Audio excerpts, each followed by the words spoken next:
নমস্কার। গুরুজনদের আমার প্রণাম ও ছোট ছোট ভাই বোনদের ভালোবাসা জানিয়ে আমি একটি আবৃত্তি করছি। কবি সুকুমার রায়ের রচিত কবিতা জীবনের ইচ্ছা। বৃত্তি বোঝাই বাবু মশাই, চটি শখের ভোটে মাঝি কর বলতে পারিস সূর্যি কেন ওঠে, চাঁদটা কেন পারি কমে, জোয়ার কেন আসে।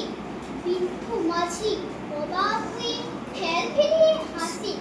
বাবু বলেন সারা জনম মোর লিগে তুই খাটি, জ্ঞান বিনা তোর জীবনটা যে চারিয়া নাই মাটি।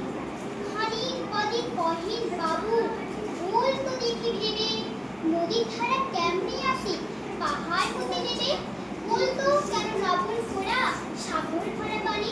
বৃদ্ধ বলেন আমি বাবু আমি এরা অতটুকু জানি। বাবু বলেন এই বয়সে জানিস নিও তাকে, জীবনটা তো নেহাত খেলো অষ্ট আনাই থাকি। আবার ভেবে কহিন বাবু বলতো রে বুড়ো কেন এমন নীল দেখা যায় আকাশে ওই চুড়ো। বলতো দেখি সূর্য চাঁদে ভ্রমর লাগে কেন। বৃদ্ধ বলেন আমায় কেন লজ্জা দিচ্ছেন হেন। বাবু বলেন বলবো কি আর বলবো তো রেখিতা, দেখছি এখন জীবনটা তোর বারো আনাই বৃথা।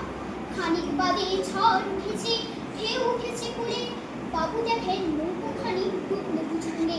মাঝি রে কন এ কি আপদ, ওরে ও ভাই মাঝি ডুবলো নাকি নৌকো এবার, বলবো নাকি আজি। মাঝি শুকায় সাঁতার জানো, মাথা নাড়ে বাবু। মূর্খ মাঝি করে মশাই এখন কেন কাবু। বাঁচলে শেষে আমার কথা হিসেব করো পিছে, তোমার দেখি জীবন খানা 16 আনা।